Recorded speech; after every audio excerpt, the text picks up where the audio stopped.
सालों के कईल परवरिश के आदमी भूल जाला।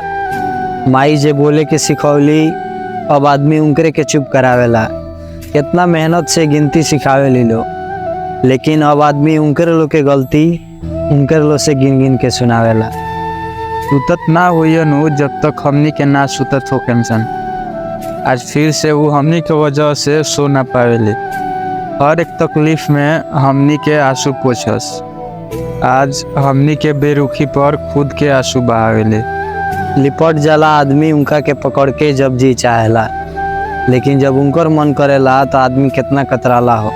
हमनी के तकलीफ देवल अपन दिल में छुपा ले लो, लेकिन हमनी के अच्छाई कितना फक्र से बतावे लो कि हमार बेटा हवन हमार। देखो हम तो ये कहें कि देर अभी भी नहीं भइल, बदल जा अभी वक्त बा।